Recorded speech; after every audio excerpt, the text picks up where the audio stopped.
Hi and welcome. Thank you so much for joining. So we're going to give everybody some time to hop in and get started, and then we're going to talk about building lasting change. So a little bit about me. I am a transformational coach. I consider myself a courage catalyst. What that means is I love working with people to help them find their voice and really step into who they were meant to be. No more hiding. And today we are going to talk about how to create that lasting change. So say hello, introduce yourself, and we're going to get started. First, we're going to talk about how do you create this lasting change. And what I like to use as an example is something that was a personal story for me that I think really helps to give you an idea of how you can do it. Now, there's two different ways that you can create lasting change. You can do it when you're working towards something or when you're trying to work away from something. So there's two different concepts there. I'm going to tell you a little bit about my personal situation and how I created momentum to move forward. So before becoming a coach, and while I was still in school and studying, I was working in corporate for roughly about 15 years. I worked in collection law. Now, I want to give you an idea of what this environment looks like. It's a very aggressive environment, not only just the calls that we handled, but also the environment of the office itself was very difficult at times. And I had a very hard time emotionally dealing with it because that's not my personality. I'm a very friendly and upbeat person, but being in that kind of environment was definitely taking a toll on me. At the time, I had a vice president at the firm who was extremely emotionally abusive, and if you know anything about narcissism, he was absolutely fell under that full cycle of narcissism. And it was also not just him, but the staff itself. So it was not only a mentally abusive environment, but also a physically abusive environment. I had an employee punch a wall right over my head. I had someone throw a stapler at me. I mean, it was crazy. People are shocked when I tell them some of the things that took place, and this was a law firm. So I was really stressed out at the time, and I didn't know how to really get out of it. If you caught my scope from yesterday, I talked a bit about what my story was and how I had to deprogram that. So what I used to believe in terms of my story was that because I didn't have a bachelor's degree, I was not going to make money. So I stayed in a work environment that was less than what I should have been doing. It was not conducive really for me, my personality, but I was making well over 6 figures, and so I stayed. I was at the management level. And I thought, I even had the boss tell me that you're not going to make this kind of money anywhere else. You know you're not going anywhere. So they felt like they had me. And that's really what kept me there. I had to kind of check in with myself and recognize what my skills were and my talents and what I was capable of doing. I did. I sold my soul to the devil. It was a terrible, terrible, terrible environment. Until I ended up in the ER. I was in my late 30s, and I thought I had a heart attack. Or thought I was having one, I should say. I had pains in my chest, my legs were weak, I was dizzy, I couldn't walk, I couldn't catch my breath, and it was right when I was about to go to work one day. And I ended up in the ER. Thank goodness I was okay. And it was actually a massive reaction to stress, and that was enough of a scare for me. So while I was laying in the hospital bed, I made the decision to never return to that office again. And I did so much self-reflection that weekend because a near-death experience will do that to you. I really thought that that was it for me. And I'm too young for that kind of stress or like physical stress on my body. It was just crazy. And so I left the job. I never went back. I think they knew that they had gone a little overboard, and they gave me severance and made me sign something that I wouldn't sue. So just to give you an idea of how bad it was. But now I had to figure out what I was going to do, and I didn't want to be in that kind of environment anymore. I needed to follow my dream, my passion. I've spent my whole life studying psychology and personal development, and since I was a child, I always saw myself as serving people, helping people. It's just something that comes naturally to me, and it's something that really fills my heart. So I took a chance, and I picked up everything and moved to it's a condo right on the beach. It's a condo I wanted to move to since I remember it being built 10 years ago, and I said I'm going to live there one day. And I had no job. I was living off my savings, and I moved in.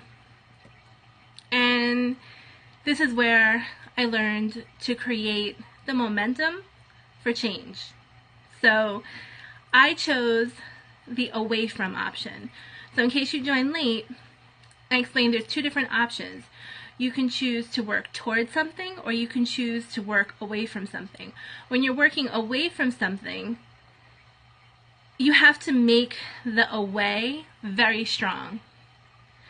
So what I did was I thought about what is the alternative if I don't make this business successful at home. What is the alternative? Well, where I moved to is basically an island. And in order to get here, you have to take either a bridge, you could take a ferry, but it's not really conducive to someone who's commuting because there's no jobs on the island itself. You have to go off of the island in order to get to the main areas. So if I wanted to go, I'm in New York, so if I wanted to go into Manhattan, if I wanted to go out to Brooklyn, to Long Island, whatever it was, I had to take either the bridge or take a ferry. And we're talking about a good solid hour to hour and a half commute, something I didn't want to do.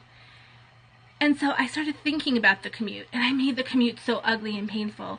I thought about sitting in traffic, cramped up in my car, my back hurting from being in the car so long, like making it so vivid that I couldn't even fathom being in the car commuting. And then I thought about the office environment, and I thought about what I came from. And I knew I couldn't go into another office like that. And I knew that I didn't want to have to, meet the quotas and the deadlines and the pressure and rushing to do this and rushing to do that. I wanted to enjoy life. I wanted to use the skills that I had and help serve other people. And I believe that everything in our life happens for a reason. So regardless if I had a difficult experience and it took me longer than it should have to break that, it's something that I learned from, and it allows me to share with others. And I left this job roughly 5 years ago and haven't looked back. Many people starting a business in the first year to 2 years give up because they can't do it.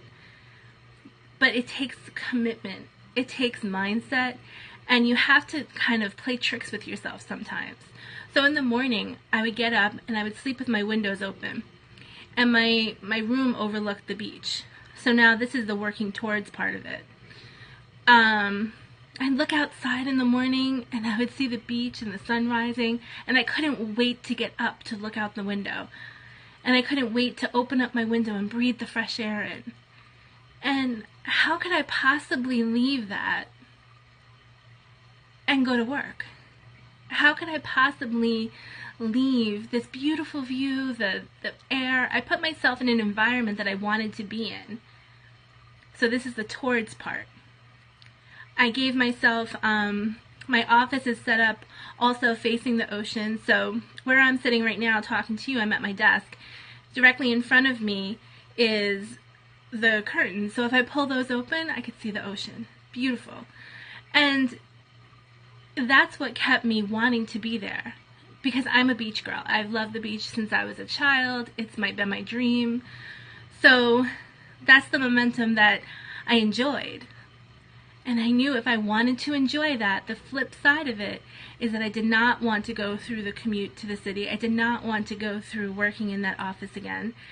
And by having those two balances, it gave me the focus, it gave me the desire to make it work. And you know, if you are someone that has never worked from home before, it's not as easy as it looks. I get people all the time saying to me, oh my goodness, you're so lucky. I would do anything to be you and to work from home. You're so fortunate. Okay, great. I'm not commuting to work anymore. I make my own hours. All of those things, yes, wonderful. But it takes a certain level of discipline. You know, people don't think about it, but, you know, on a rainy day and I want to get up and watch TV and just be lazy for the day, I have work to do. I have clients, I have a team that I'm responsible for, so that keeps me going each day. And you have to create rules and tricks to kind of make it happen. I'm not gonna lie, of course, I love it. I mean, it's something that I've wanted for a long time, but I've always been someone that's been very disciplined with time. So it's something that's an adjustment. Not everyone can do it. I've seen a lot of people give it a shot and they're like, you know what, I'm going stir crazy. I need to get back to an office.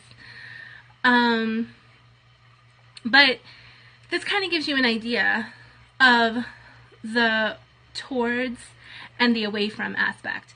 So I'm working towards the goal of building the office, working from home, taking lunch on the beach. All those things are the positive sides. That's the towards part. The away from is sometimes what you need to get started.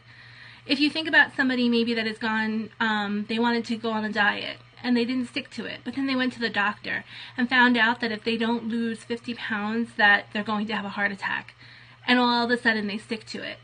That is the away from part. So sometimes you need the away from part just to get you started and over that hurdle when you're stuck and not doing anything.